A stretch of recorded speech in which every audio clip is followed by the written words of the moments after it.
Hi, everybody. My name is Kate. I work with Glazers. We're just sorting out a couple of technical issues, and then we're going to get going here. So I am going to ask everyone to turn their video and audio off. This allows us to avoid any ambient noise that can interfere with the presentation today. If you have questions during the session, please post those in the chat room, and we will go through and get as many of those answered as we can. But this will be a great opportunity to learn some new stuff. And we do have closed captioning on. We've checked all of our accounts. We haven't been able to figure out why it's on, but you will see that at the bottom. So my apologies for that. You can ignore that and just look at Mark's slides, but it will be showing up as we haven't been able to turn it off yet. So. If anybody knows how to turn it off, use the chat to tell us. Yeah, I mean, we've been through every setting on 3 different accounts and we can't get it turned off. So, so it'll be funny to see, you know, it's doing a pretty good job actually of hearing us. It's like a hearing impaired thing. Yeah, it is doing it. Totally is. It totally is. As fast as I talk, it's keeping up with me. I know, it's doing great. Okay, so I'll do an official kickoff here. I know we're getting a little bit of a late start. Our apologies. We've been trying to troubleshoot this problem, and we're just going to roll with it so we can get going and get you guys some information on capturing video if you've been a still photographer, or just kind of like a video one-on-one. So it should be a lot of fun. More and more of us are asked to do video for projects, and maybe we want to do video as we kind of expand our skill set. So it comes in super handy to have this knowledge. I'm Kate Haley. I work here with Glazers Camera in Seattle. I run all the event programming for the store. And I just want to take a moment to thank you for joining us today. Today we have Mark Toal, who's with Panasonic. He's going to do a presentation. He's going to talk about shifting from video for still photographers, video basics. It's going to be a lot of fun. I just want to take a second to talk about how Glazers is operating during this time. Unfortunately, the store is still open still closed for the public, sorry. But we are open Monday through Friday, 9 to 5 for curbside pickup at the store and also through our rentals department. So if you've been dying to rent some gear, rentals is back open, and you can book in advance and schedule a time for online pickup, curbside pickup during that time. Sorry guys, I've only had 1 cup of coffee today. I need more apparently. So we're here for you. You can place your order online for products, or you can call the store. We can ship things as well. But if you really want a thing and you want to swing by and pick it up, that's totally an option with curbside pickup. Real quick, I want to mention a big event that we're doing in a few weeks. A lot of you know that we have done an event called PhotoFest. This year will be our 11th year hosting PhotoFest. But this year we have to do it a little bit differently since the store is still not open for, the normal traffic we would receive during that event. So we're doing an online version. So we're going to be presenting sessions like this for 8 days from June 13th through the 20th. It's all free. It's covering everything from creating videos for corporate clients to wedding photography, to portrait photography, street photography, lighting demos, but all done virtually. So go to glazerspphotofest.com to check out the schedule, register, and all that good stuff. So I want to share one more thing, and then I'm going to kick it over to Mark. We do have a promo lined up for you guys today. I'm just going to let you know we have a special offer available for those of you who registered for this demo today. And we're going to share more details about that towards the end. Just a reminder, during the session, please keep your audio and video off. If you have questions, feel free to post those in the chat room, and we are going to do our best to facilitate those answers. We have Mark Toal with Panasonic, who's going to lead the presentation. We also have Michael, who also works with Panasonic, and he may be in that chat room helping answer some of those questions too. So with all of that said, oh, and we are recording this, so we'll work on having the recording of this available on our YouTube channel later this week or maybe next week. So I've talked too much already. So I'm gonna kick it over to you, Mark, and let's get this going. Okay, thank you, Kate, and thanks everybody for being here this afternoon. So basically, as Kate explained, this is an introduction to video. If you're a video photographer, we do have an advanced class we've taught to and we'll teach again.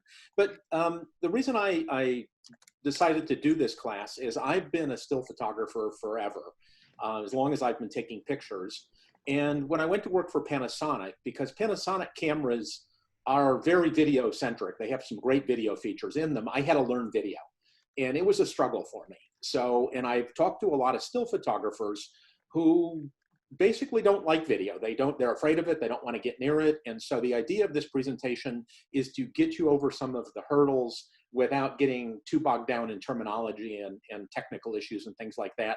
The idea is that after this is over, I hope you go out and shoot a short video and start adding them to your still photos, and not instead of, but just there's times, and I'll show you when I think they're perfect. So anyways, let's get started. Okay. So anyway, so this is me. I'm Mark Toal, and I will put my my email will be on the last slide if you want to contact me. Okay, so why shoot video? So a video can tell a story where a still photo can't. Now, a still photo can tell a story, obviously. But nowadays, with video becoming so much more important, a video captures the emotion better, especially if you're going to use it or share it on Vimeo or YouTube or Facebook or Instagram. So a good example is this one. So this is a very, very simple video. This is my granddaughter's birthday party, and I was shooting still pictures with a little Panasonic LX10 point and shoot camera. And I was clicking away, shooting pictures when my daughter-in-law came in from the kitchen. And I'm going to show you how I did this. All I did was push the red video button on top of the camera. There's no fancy video settings here. We're going to touch on that, but that's not what this is about. So let me show you what this looked like. Now, this is all autofocus, all intelligent auto, all program mode. Happy birthday to you. Happy birthday, dear Eliza. Happy birthday to you. Now blow her mouth. Now blow out. All right, you roll up. Blow hard. She can do it. Yay! Good job, Eliza. Now, what a still picture wouldn't have caught is basically the emotion on that, the look on her face, the people singing. And at the end there, you'll notice, and I didn't even notice this until I saw the video, no matter how hot that candle is, she's going to lick that frosting off of it.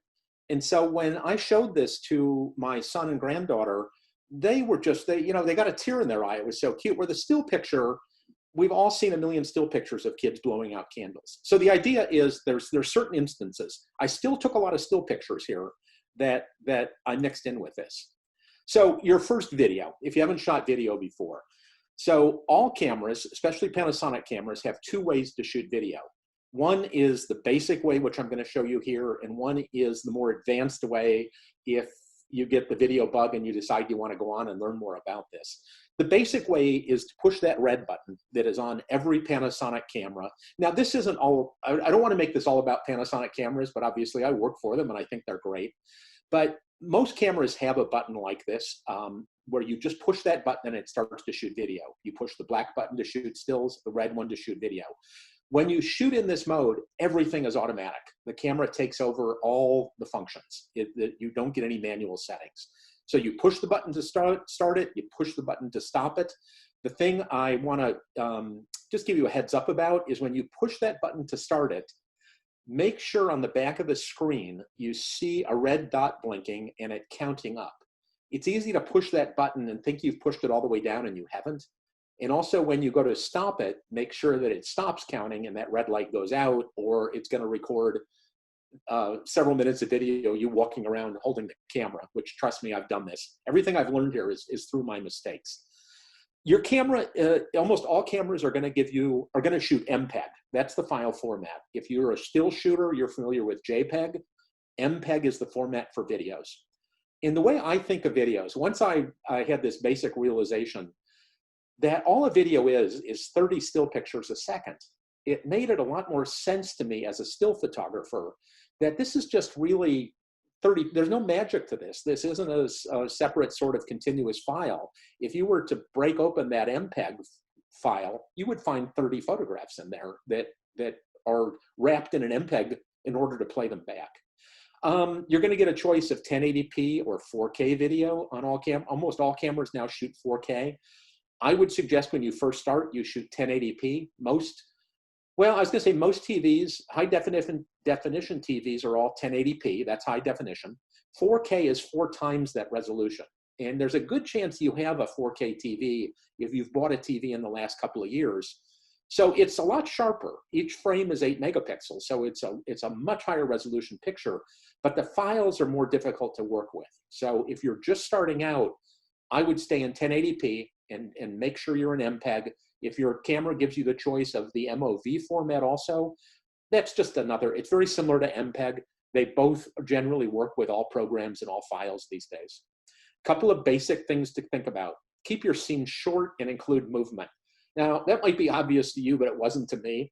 The first video I shot this beautiful landscape picture, and I brought it home and I put it on the computer screen and I showed my wife, and she looked at me and she goes, "Isn't something supposed to be moving in that?" And because I was a still photographer, I thought this would make a great video, but it didn't. So make sure something's moving in your scene. Otherwise, take a still picture of it. And also, don't you move. Let the movement take place within the frame. It's not about you, it's about what's taking place in the frame. If there's a temptation when you first start shooting video to do things like pan from left to right, up and down, zoom, don't do it. You're gonna do it, but you'll learn quickly not to. It's distracting in the video. Think of that as a frame that the action is taking place in. And when you push that red button, the camera will take care of the exposure, the focus, everything. So online help. So if you are a Panasonic user, a Lumix user, or another brand, we won't mention any of their names, but if you use any of these cameras, like Panasonic, they usually have a YouTube help page. So if you go to YouTube and you type in Panasonic Help, it'll take you to this site that you see with the black circle and Panasonic in it. And in there are a lot of videos about how to use your camera, how to shoot stills, how to shoot video. It's kind of like manuals using video to teach.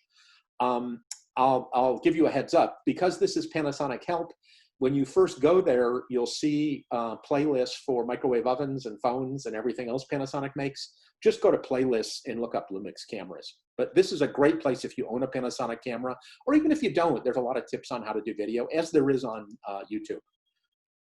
Okay, so problems. So if you decide to try some of these things that we talk about in the class, and you're hesitant about changing settings on your camera because you're afraid you're not going to know how to get back or it's going to mess something up, you should know how to reset your camera.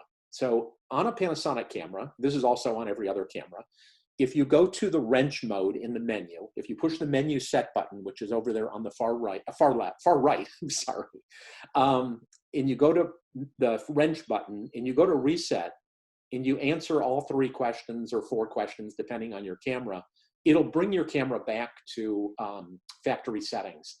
I recommend this because I want to encourage you to change things in your camera, to try new things, but know how to get back to where you started from with it. Now, this will not reset the clock and things like that, but it will reset any custom settings you put in there.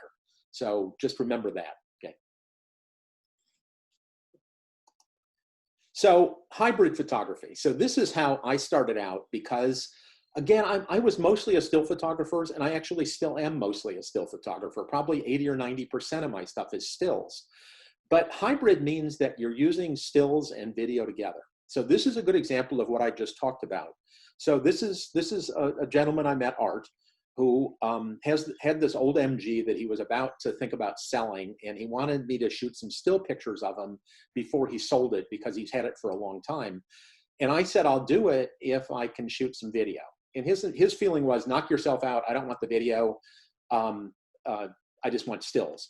But what I did was I'm basically shooting this using the red button. So I wanted to shoot stills and video, so I didn't want it in the dedicated video mode.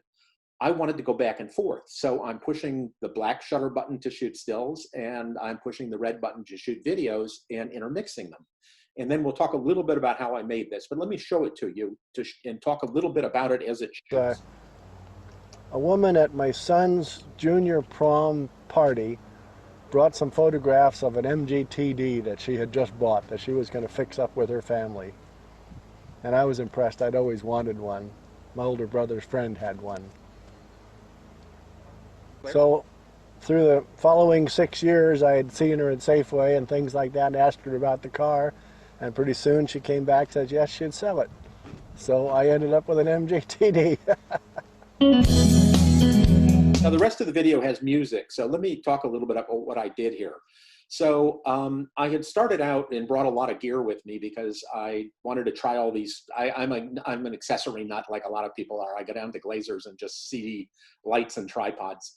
And if you've never been in an MG, there's no room for all that stuff. So I ended up just having my tripod, or not actually tripod, but a monopod and the camera with a microphone on top. So I started out with the view of the car, and then Art and I took off in the car. And these are all handheld, just pushing the red button. Here I'm holding the camera above the windshield.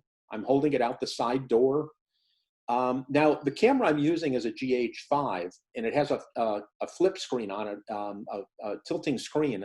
So I can hold the camera at an angle and photograph Art as we're driving. So again, I'm shooting close-ups of the car and the car going, and then he lets me out and I'm using the monopod. This is in Hood River, Oregon. So we're basically just driving all over Hood River. And then at a point here, we stop so I can shoot the still pictures that I know that Art wants. So then I stopped, we pulled over near a barn, and I shot all these still pictures because this is what Art wanted. And but when he saw the video, he'd never seen anything like this, and he just thought it was the greatest thing in the world. So anyways, and this was put together in a program called ProShow Gold. But programs like iMovie will also do this. A lot of software will do this now, Adobe Premiere Elements, where it basically, you show it a folder of all your videos and stills, and it makes a great slideshow or video show like this for you. So anyways, Art just loved this. The nice thing about this was I posted it on YouTube right after I made it, and he was able to share it with his son, his friends, and everybody else. I actually got a couple of jobs from it from friends of his who have older cars.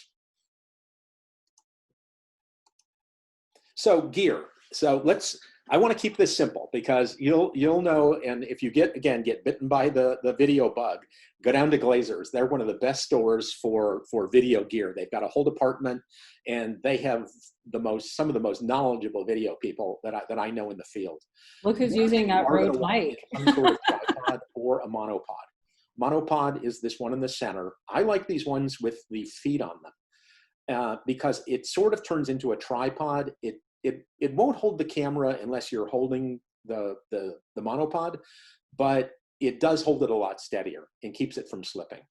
The reason you want this is two things that are gonna ruin your videos, not ruin them, but things that are gonna make your video look more professional are a tripod so that it's steady. There's nothing worse than it shaking or moving around, because if there's a lot of people who that makes them feel nauseous. If you've ever been to a movie that they shoot with a handheld camera, you either love it or hate it, and you're going to run into people who hate it.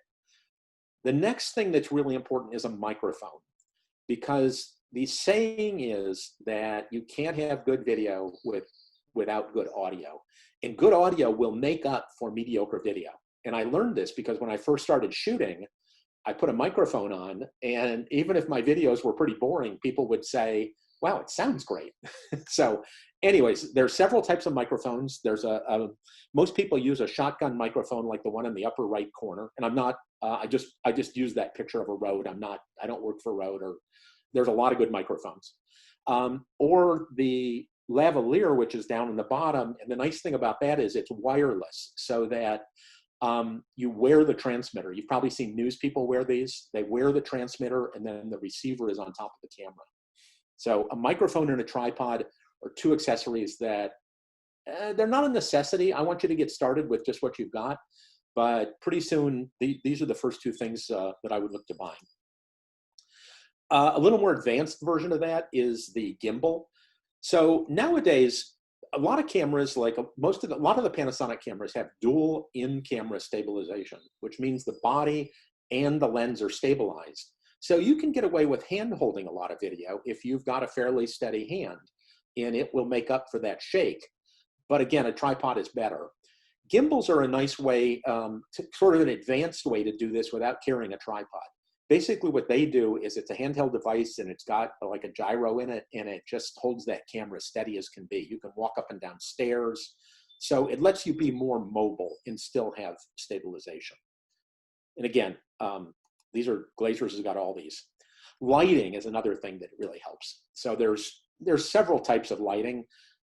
For portability, I like the ones on the left, the LED lights. These come in very small, little square ones to panels that are 2 by 3 feet. The nice thing about this is they're fairly portable and easier to carry around, and they're color adjustable, most of them. On the right are the ones I use in the studio. These are compact fluorescent lights, and I like these because they're in soft boxes, and if you wear glasses like I do, you can eliminate a reflection better. It can be hard to not get a reflection with the LED lights. So anyways, I think of the ones on the right as being in studio and the ones on the left being for run and gun type of things. White balance, another thing that's very important. In still photography, you can shoot raw images. And if you don't know what a raw is, if you shoot raw, a lot of the reason you shoot a raw image is you can adjust the white balance afterwards. The white balance is color, basically. That's the YouTube link, not link, but the YouTube picture on the side there is a woman who works for Panasonic in Canada. She calls herself the image maven, and she does there's a lot of great things on white balance, but you want to get the color right in the camera. If you're not sure about white balance or how to do it or what that means, just use auto white balance, which is usually called AWB.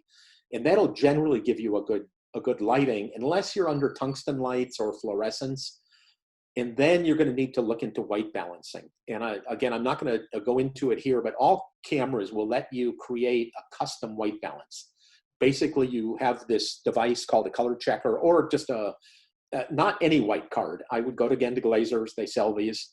And you basically hold it up in front of the camera, it sees the light, it adjusts the color. It's simple once you've done it a couple of times. But again, you're not going to have a lot of control over color in the software because it's literally like a JPEG file. If the file is yellow, you can take the yellow out, but it doesn't replace it with another color that's burned in there. Okay, so basic technical video tips. Talked a little bit about choosing 1080p. That's what I'd start with, 1080p.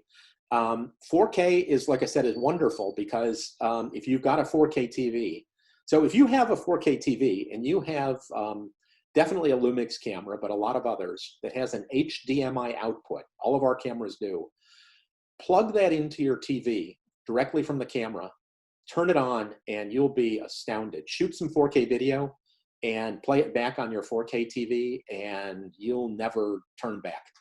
But the files are a lot bigger, and they're a lot harder to handle. They're 4 times as big. So if you shoot, you can run into megabytes of video. So I'd start out with 1080p, choose MPEG or MOV format.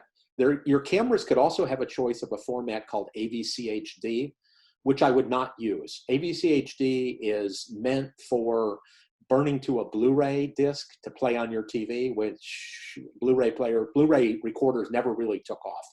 So I'd stay away from AVCHD. I would go with MPEG. Most cameras are going to have that. MOV if you'd feel it's better, but I don't see any difference. If your camera, and most cameras now do, this is a Panasonic one, it has face eye detection. So what that does is if you're in the face eye detection mode, if you see on the right there, these are your autofocus modes. It's the one on the far left there. It finds the eye of the person and their face, and it puts a square around it, and it makes sure that the eye that's closest to you is in focus. It'll keep it from losing focus. And if you hold something up in front of it, if it may switch to it, but then as soon as you put it down, it'll switch back to your face. And the nice thing is, so let's say you turn your head away from the camera. It has to see 2 eyes, a nose, and a mouth. Then it'll go into either body or head detection, or it'll just go into another type of autofocus, which will do its best to find your face. But it does want you to be pointed towards the camera. Okay. So here's a good, so if you remember that interview with my friend Art and his MG, interview tips. So this is another one I learned by mistakes. So when you want to interview somebody, like when I ask Art the questions in that car, it doesn't look like I asked questions. You don't hear me on the camera saying, Art, how did you find the car? Like in this one. So this is a steam train that is here in Portland that they were rebuilding, and I was doing some video for them. And I wanted the gentleman to explain to me what they were doing, but I didn't want to say on the camera, what are you doing? Explain to me what you're doing. There was no reason to hear me. So what I did is I told him the question, and I asked him then to answer it with the question, you know, to say, this is what we're doing here, not just launch into, this is the boiler, blah, blah, blah, but to say what part of my question back to me. And then what you do, so let's say in this case, I'm got the camera all set up and aimed at him, and everything here is also auto. This is auto white balance and everything, because I had to do this really quick. We're in the cab of the train. I basically ask him the question, I pause, I turn on the camera to record video, and I count to 3 with my fingers. 1, 2, 3. He starts to answer the question. Then at the end, I count 1, 2, 3, and I turn the record off. The reason for that is to leave the 3 seconds at the beginning and end is so that when you play it back, he doesn't start speaking as soon as it starts playing. There's a bit of a pause. So let me play this back and show you what. So what we're doing here is we're removing gauges and piping and other things that are in the way of the jacketing that's on the back of the boiler, so that we can have access to making measurements of the boiler behind the jacketing. So everything has to be unbolted, all the fixtures that are in the way have to be removed, so we can pull that away and get access. The volunteers you see here are working to rebuild the boiler on the SPS 700 steam engine in Portland, Oregon. You can contribute by going to sps700.org/contribute and make a contribution to this worthwhile project and help to get the SPS 700 running again as soon as possible. Thank you very much. Now, you'll notice a couple other things I did here too. So this combines hybrid. I took still pictures afterwards to combine with the video.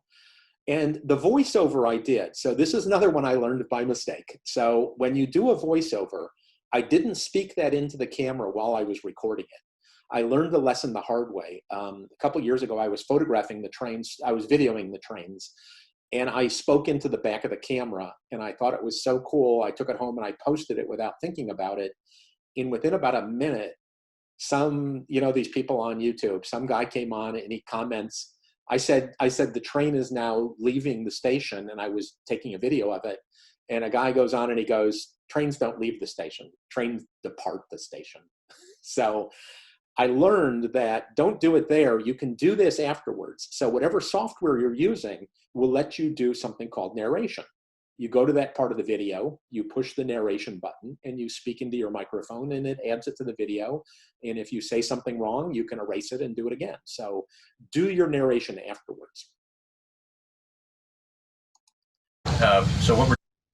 So video, YouTube video creation. So I've started to do a lot of this. I have over 100 videos on YouTube and Vimeo now.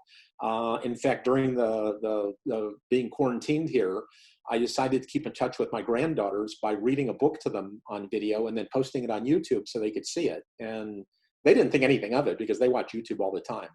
But what I'm talking about here is the ability to point the camera basically at yourself. And I do these without anybody. I'm just out in the field doing this. This on the left, it shows you've got the camera pointed at yourself. On a Panasonic camera, I would prefer one where the monitor flips around so I can see myself. I've got face detection turned on so that it's finding my face here. This is all auto exposure, all auto everything. It's the microphone on top of the camera. It's a shotgun microphone on top of the camera, even though I'm outdoors. I'm using a relatively wide angle lens, so I'm probably about 5 to 10 feet from the camera. And basically what I do is... Hi, this is Mark Toal. I'm out here at sunrise in the Dahlia Fields in Canby, Oregon, because I want to demonstrate the intelligent and digital zoom capabilities of the Panasonic Lumix FC1000 camera. Now, the FC1000 has a built-in 25 to 400 millimeter 2.8 to 4 optical zoom lens, which is pretty much everything I need. But I decided I want. Now, we don't have to watch the whole video. You can watch it on my Vimeo channel if you want to. But what surprised me is, so I put this on YouTube and Vimeo where I have an account, and I didn't really look at it for a while, and I checked it a couple of years later, and it had 10,000 views. It just shocked me that that many people had seen it and written comments about how much this helped them. So now a lot of times when somebody calls to ask me a question about a camera, or if anybody from this video writes me with a question, a lot of times I'll make a video and just put it on YouTube or Vimeo, and it's a lot easier than writing out the instructions. So again, this is a thing now. If you've got something to share with the world, put it on YouTube and put it on YouTube. Make a video of it and put it on YouTube and share it with the world. Now that we're all stuck in the house and we're learning a lot more about this. I know that's something I've done during this time myself, so. Exactly. It's becoming much more popular. Totally. Okay, so shoot your first video. Again, this is what this is all about if you haven't done this. Camera on a tripod, although I didn't use one here. Okay, I could say that's optional. Okay, microphone is optional. All cameras have microphones built in, so you have something to start. The benefit of using a microphone, like a shotgun microphone, is it directs the microphone towards the front of the camera if somebody's talking. But in a situation like this, I don't need it because I kind of wanted the surround sound that it picks up. You want to be an autofocus continuous on your camera. The reason for this is AFS autofocus single is for portraits, things like that. Autofocus continuous automatically focuses while you're shooting. Now, I leave face detection on all the time. In a scene like this with these tractors, it switches over to, it finds the tractor. I shot this in 1080p again because I didn't want it to be very big. I didn't use a video light because it was bright out. And I pressed the red button. So this is all auto. I was at a STEAM event here in down by Salem. And I went there and was taking still pictures. And if you've ever been around these steam tractors, the noise is what is the sound of them is what's the thing. And once I heard that sound, I realized this had to be a video.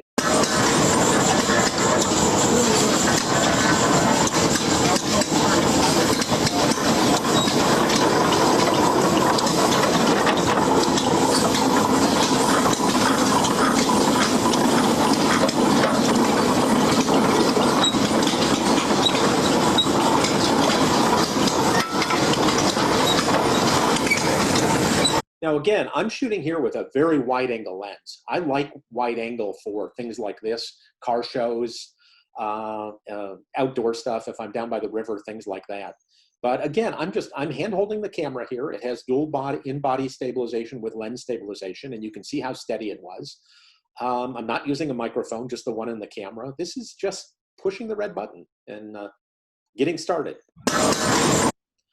Okay, so advanced. So you get bit by the bug like I did. So you start shooting and you decide, oh, I wanna control the aperture, the shutter speed, depth of field. I wanna do more exposure control, things like that. On a Panasonic camera, and probably similar to this on other cameras, you go to this setting here where there's an M with a video camera. These are your manual video settings. And this is where you can go in and control shutter speed, aperture, do high-speed video, which is slow motion. This is where all your video settings are. So when you're in the PASM, program aperture shutter or manual mode, and you push that red button, it's full auto. So if you're in aperture priority and you push that red button thinking that you're at f2.8 or some creative, you're not. It just, to do that, you have to go to the manual video mode. Okay, let's talk about 4K again, because this is important. This is not, I used to say it's the future, but it's not, it's here. The monitor I'm looking at this on my Mac is 4K. I bought a 4K monitor for my other computer, it's 4K. 4K, again, is 4 times the resolution, but the neat thing is each frame is 8 megapixels. So that means you can pull a frame out of these, which I'll show you in a second, and make a print from it. HD, to give you an example, 1080p is only 2 megapixels. you could pull a still from it, but you're not going to use that anywhere but on YouTube or I'm sorry, Instagram or Facebook. It's great. And again, if you've got a 4K TV, this is beautiful. Keep in mind, you're going to need hard disks for your computer, which are cheap. They're not expensive. Glazers has them. They can show you how to use all this stuff, but you're not going to store these on your computer. You're going to end up putting these on a hard drive because they're going to fill up your computer quickly. So again, start out with 1080p, but it's great for what we call future proofing, which means that in the future, everything's going to be 4K. Just like as we look back now on old TV shows and they're such low resolution, everything's going to be 4K, if not 6K or 8K in the future. And if you've got kids or you're doing anything you just want to be able to look back on, 4K is the way to go. Okay, so advanced tips. Let's talk about a couple of things that are going to come up as you start watching videos about making videos on YouTube. A couple of terms that are going to come up. I don't want to go into them in terrible depth though, because it gets complicated. We do that in an advanced video class. So things are going to come up like, is it 8 or 10-bit color? So all cameras are going to be 8-bit. Some of them are going to give you a 10-bit choice. What does that mean? That means the amount of information that the camera can record. It's going to mean the detail in your pictures.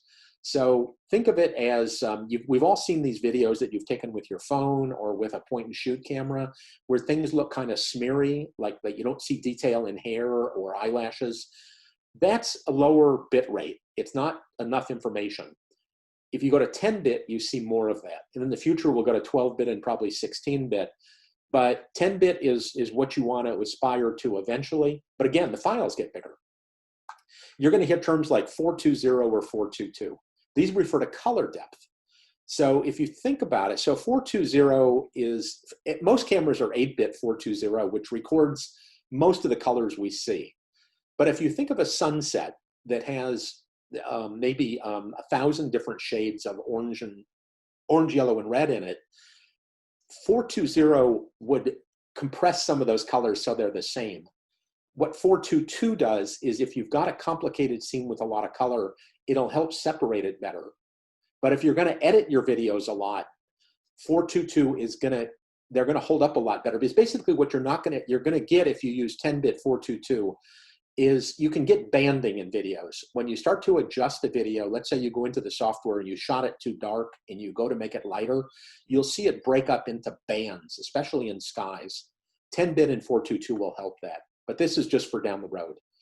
When you first start shooting, your camera is going to normally be in the I think standard or regular color mode, depending on your model.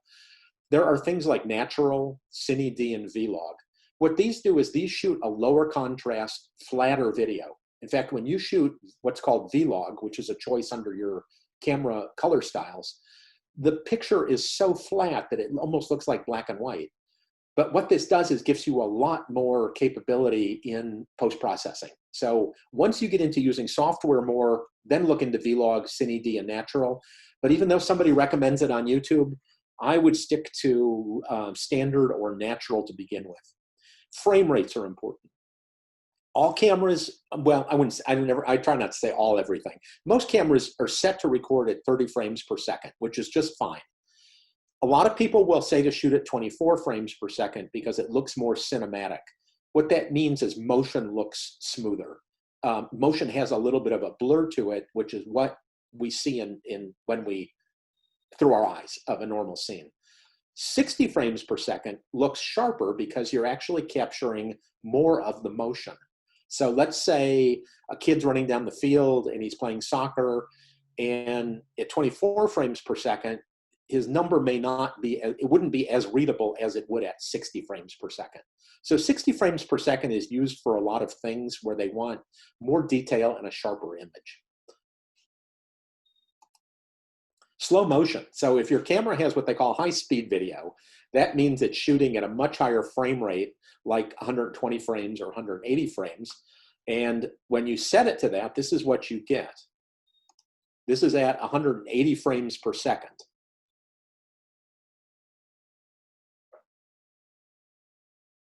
And so you can see, I wanted to see the dangling feet. I wanted to see the slow motion of this ride.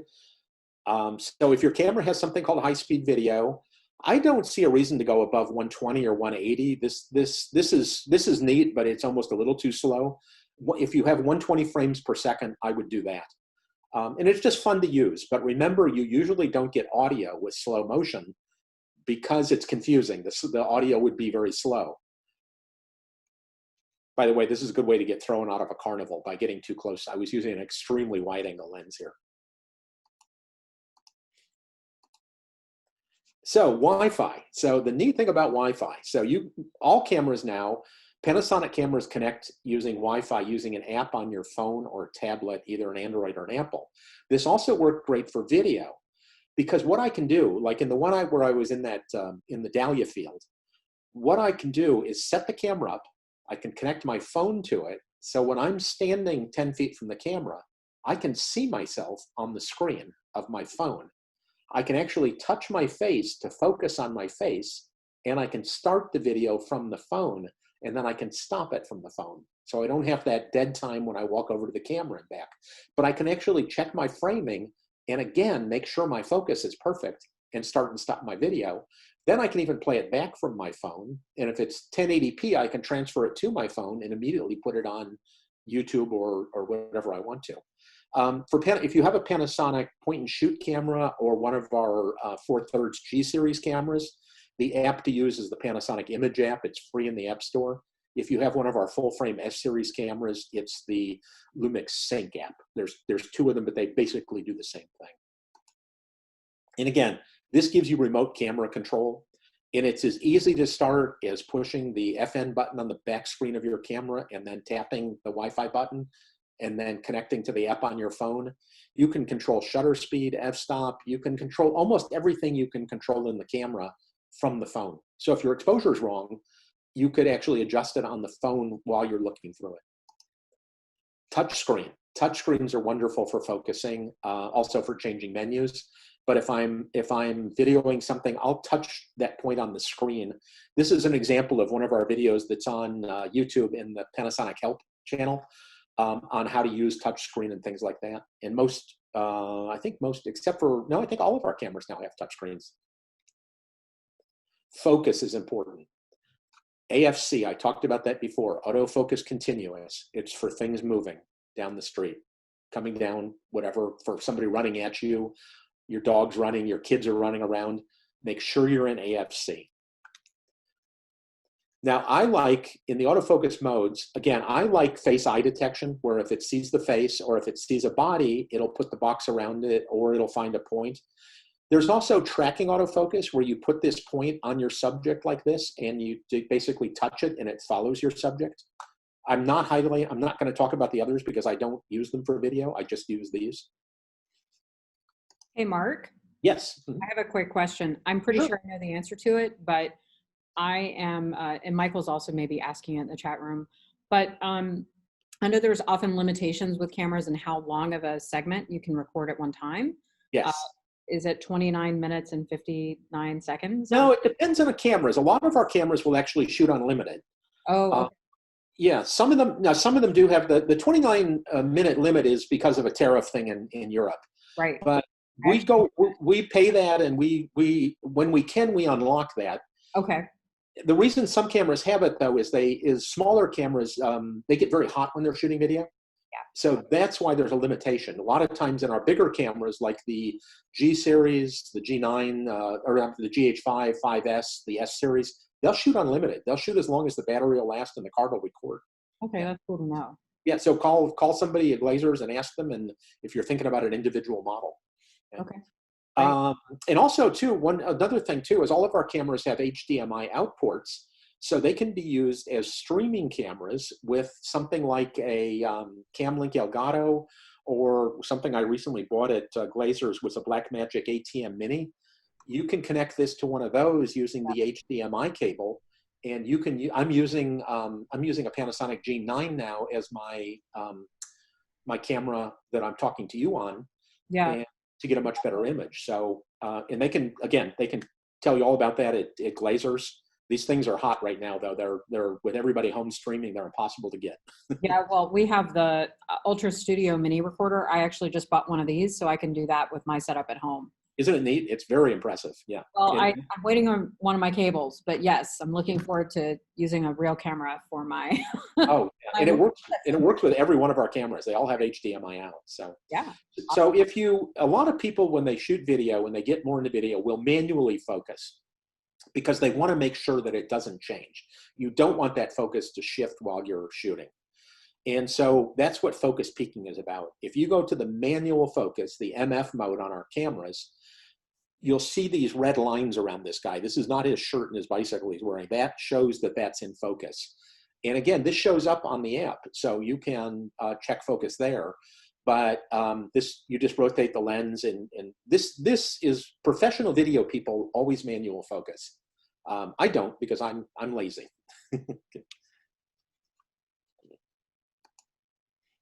Time-lapse. So all Panasonic cameras have time-lapse built in. So do a lot of others, but I think we do it better because we create the time-lapse video in the camera. I'm going to show you, this is an example of one I shot last winter when I was at Glazers, out my hotel window. Basically what a time-lapse video is you can go into the camera, as you see on the left here. You can set the shooting interval, the amount of time between pictures, and the amount of pictures, and the time you want it to start. And the camera I put it on a tripod and it just clicks away. The nice thing about Panasonic cameras, and again, all of our cameras have this built in, is when it's done shooting those pictures, it makes the video, and it also keeps all the files. Check that on a camera. If you have another brand, a lot of time when it makes the video, it doesn't keep the files. But anyways, time-lapse is one of my favorite things. If you go to my Vimeo or YouTube site, you'll see quite a few time-lapses. Okay, we're almost done here, so let's talk editing. So now you've got your video. This is the thing that stops most people dead in their tracks. So I want to keep this as simple as possible. And Kate and I are working on doing a class on this in a few weeks. So I use simple and free software. Okay, so Apple QuickTime, if you're a Mac user, Apple iMovie and QuickTime are free. And they allow you to basically cut the beginning and end off of your film, edit pieces out where it might be wrong. iMovie is very full-featured. They're great and they're built in, and they can do everything you ever want to do, okay? DaVinci Resolve is very advanced program, but it's free. At least their introductory program is. If you want to unlock some features, it's more. But if you really want to learn about editing and put in some time in YouTube watching how to do it, get DaVinci Resolve. Or Google it. That's not a program. If you're on a PC or you want something free, Google PC free video software, and there will be a million of them. And check the reviews. And they're all pretty simple to use. Once you get more advanced, now I use a program, oh, sorry, wasn't supposed to click that. I use a program called Adobe Premiere Elements. Now, this is a stripped down version of Adobe Premiere, which they used to make movies with. But Elements is extremely simple to use. It has automatic modes where you can just make a time lapse, put titles on it, all sorts of things. I love the program, and it's only about $69 or $79. You can even download a free trial from Adobe. And it's a great way to not only get started, all the videos that if you look on my Vimeo site or YouTube, they're all edited in Premiere Elements. Adobe Premiere is the granddaddy of that program. It's another very complicated, but it gives you a lot of control over color, editing, titles, things like that. So start with Premiere Elements, look at Premiere later on. Final Cut Pro is like Adobe Premiere. This is for making TV shows and movies, or if you really get bit by the bug, you love software. But again, all these have free trials, okay? So my videos, so what do you do with these videos? So after you've shot it, you've edited a little bit, you've got a final video. All these programs will allow you to upload directly to YouTube or Vimeo or other sources. So if you want to see any of mine, I'm on Vimeo.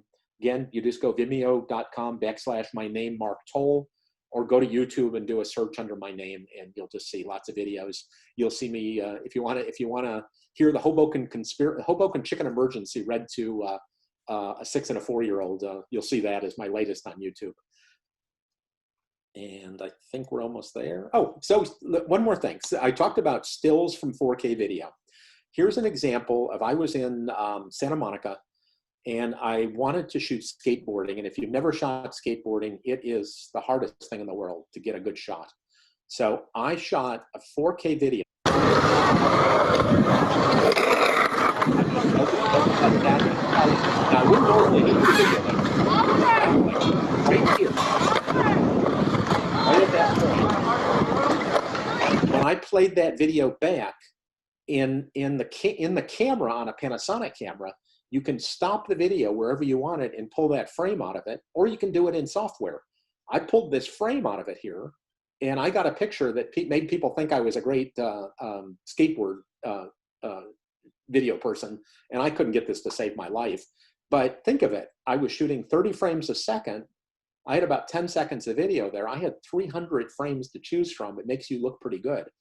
I've used this for portraits, for people who don't want to have their portrait taken, but they need it for their website. I just turn on the video and I just make a video of them until they're comfortable and tell them to look at the camera. And I have as many as 300 frames to choose from, and I just grab one, and they think I'm great. Okay, so again, help is close by. I can't tell you how the guys they have at Glazers, Devin, Hunter, I won't try to name everybody because I can't remember their names, Cody, they really are video experts at Glazers cameras. So, you know, that once they open back up, but even now, give them a call. They can help you. There will be somebody they can put you in touch with, but I can't recommend them more. Here is my email. If you have a question or a comment or something you think I should have covered or covered too much, please send me an email. And again, Kate will be sending this, a link out to this video. And that's all I've got, Kate. Do you have something else you wanna add about an offer? Yeah, we'll get to that in just a second. So one person is asking, would it be better to use burst mode for shots instead of pulling stills? That's a good question. I actually had somebody ask that after I wrote a blog about it. And the reason yes, it is because you get higher resolution images. You don't get as many of them. You get like 10 instead of 30. But what I did is I went out and tried it at a rodeo. I held down the burst button, and I ended up coming home with 2,000 individual pictures. Wow. So the thing I like about shooting 4K video and then pulling a frame out of it is, in a rodeo, I come home with 8 videos, just 8 files. Right. That I can scroll through real quick and pull that frame. So yes, you'll get a better picture if you burst, but you get more frames if you shoot video, and it's easier, I think. Well, and that might also depend on how you're going to use those stills. Yes. Like big prints, or is it just for the web or Instagram? No, good point. I can make prints from those 4K photos up to 11:14 that you can't tell the difference. Right. But if you're looking to make a 16:20 or a 20:30, definitely use the burst mode. Yeah. Okay. Cool. Does anybody have any last minute questions? I know we originally scheduled this till 1:45, but we have a minute or two. What program do you use for dictation?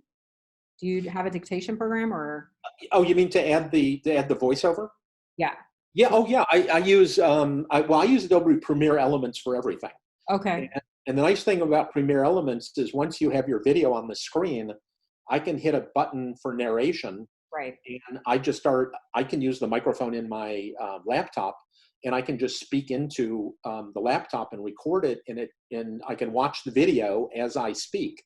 Right. And I think most video editors are going to give you a voiceover option or something like that. So if they you do. Yeah. create that audio track within the program, you can. They all have it. Everything from iMovie to Final Cut Pro. Yeah. Okay. So one last question, which I thought Michael had answered, but he really wants me to ask it. So okay. Why would you choose to take time-lapse videos versus time-lapse photos? Well, they are photos. So when I'm doing that, it's taking, let's say in that one of the Space Needle, I set it to shoot a picture every, I think, 30 seconds for about an hour at dusk. Right. So I'm taking still pictures. I ended up with, for every 10 seconds, you end up with 300 still pictures. So once I'm done, I've got 300 JPEGs. If I wanted to take an individual one of those and make a print of it, I could. but I want to do the video to basically post on YouTube or Vimeo to show that time. So you're taking all those stills and making a video out of it. Exactly. Yes. In fact, since we have a couple more minutes here, do you mind if I Go for it. show something else here? Hold on a second. Okay, let me get out of. I stopped sharing my screen there for a second. Sorry, I got to remember where my files are here, and then I'll start sharing those. I can share my screen when I do this. I've done this before. Every time I do this, I feel like it's the first time. See, can you see my screen? I can't. We see Yep. your messy desktop. Oh, no, yeah, no, that's what I meant. That's my screen. Sorry. I cleaned it up, Kate, before we started. That's how we do. We just like to have fun here. Yeah, exactly. Yeah. So a good example was, so the first time lapse I shot was this one. And is that showing up okay? Yeah. Okay, so what I did here, I was trying to learn to do time lapse. I set the camera on a tripod next to me. I set it to shoot 300 pictures as the sun went down, and the camera's on a tripod. And then again, when it's done, it stitches all these together. But I also have all these in case I want to, make a picture out of it, make a print, and they're all high resolution. So this was my first one. And again, I love the view, but I could visibly see, not this speed, of course, the clouds moving. And I thought, wow, this is going to make a great time lapse. But here's an extreme example. And this was made inside the camera. So it shoots 300 pictures. It comes up on the back of the camera and says, do you want to make a video? And I just say yes. So after that, I'm one of these people who decides that, okay, I'm an expert now, right? So I went out and shot, somebody asked me to do a 28-day, let me see if I've got it here. Somebody asked me to do a 28-day video of them building a car, okay? So I went out to Hood River and I took a Panasonic camera and I bolted it to a pipe on the wall using something called a Manfrotto clamp. And I set it to take a picture every 2 minutes for 28 days. Now I actually had to go out every 4 days and put a new SD card in it. And I had to plug it into the wall in this. And so what you get is them building this car. So again, I'm one of these people who doesn't think about things before I do them very much. And I didn't calculate out that I was going to end up with 18,000 pictures from this. So this was 18,000 still pictures. After I took out the nighttime scenes, because it had to run all the time, I still had 8,000 pictures to make into a time lapse. Wow. But so not only did these guys have this, it's about 8 minutes, this time lapse of them building this car, they have a frame of every 2 minutes of them building this car. So if they want to go back and if something goes wrong later on, or they forget how they put the transmission in or something, they've got all these stills. Yeah. So time lapse to me is just, but if I want to post this on, like I posted this is on YouTube, and this has thousands of hits because of people who love these cars. Right. And again, here's another one. If you don't mind me showing another one real quick. Here's what time lapse does is compresses time. So here is something that takes an hour. This is Virginia City, Nevada. This train comes in, it unloads passengers, they take care of it, and it goes back out, and it's all an hour process. But I wanted to shorten it down by time lapse to a minute and a little over a minute. So I shoot a frame I think I was shooting a frame every 5 seconds here, or 10. So you're getting quite a bit of movement. But as you can see, again, I captured something that took place for a whole hour, and these are really popular. Yeah. And this is where that was me. This is where I learned not to walk into your time lapse. So. But anyway, so I didn't mean to get off the beaten path there. But time lapse is just one of my favorite things. Well, and there's some travel photographers that I know and follow. Let me show you one more real quick. So here's one I shot. Here's one when somebody asked about the 4K photo. I was in Alaska. Somebody asked where I shot this. They said, boy, this was an extreme. This is the 1-400 millimeter Lumix lens. Somebody asked me, how'd you get even that close to the eagle? I said, well, you go to the zoo and you pay $7, and these eagles are rescued. They can't fly, so it's really nice. But I shot this, and I didn't see something when this was taking place. I wanted that picture right there. And using burst mode, I couldn't get it because I was only shooting at 8 or 10 frames a second. But then what I got out of it was a picture that, and I didn't see this until after the picture was taken, but I ended up using the one with the fly on his head that I didn't even see. And I wouldn't have got that if I would have been shooting burst. Okay. So anyway, I didn't mean to get off on a sideways tangent there. It's just time-lapse and 4K photo are two of my favorite things. Okay. And like I said, it's built into all Panasonic cameras. It's something we're known for. So, okay. So is there any other questions? No, I think we're good. We'll go ahead and wrap this up. So, whoops, hold on. Oh, hold on. I turned my, did you mute me? No. Oh, there we are. There we are. You hear me? I muted you. I'm sorry. Don't mute me. We're getting too used to this, Kate. Oh my gosh. Is it Friday? Is this really Friday? Is that what's happening? Yeah. So yeah, so we just want to take a moment to thank everybody for tuning in today. We do have a special offer for those who registered for this event. Am I allowed to say what it is, or are we just going to sneak that in? No, you can say. Mm-hmm. So for all of you guys, we got a 10% off any new Panasonic cameras or lenses or Panasonic accessories that are available in stock at Glazers Camera. You're going to receive an email in just a little while with the details and the discount code. And basically you just would go in and select items and use that promo code during the checkout process to receive 10% off. It is only valid for a few days, so it's just good through May 31st. So don't hesitate. It's a rare opportunity to be able to get an offer like that. And so anyhow, it's a little gift, a little thank you for you guys. Yeah, thank you all. Thank you all for being here and staying through the whole show. And I'm sorry I went a few minutes over. I think we got a little bit of a late start anyway, so I think that's okay. Okay. But just thank you, Mark. Thank you, Michael, for being on deck in the chat room too. Just a quick reminder, Glazers is here. Place your orders online. Give the store a call if you want to place an order over the phone. If you have a couple of follow-up questions about specific gear pieces, you can call us or email us, all that good stuff. We are here for you. Curbside pickup available Monday through Friday, 9 to 5.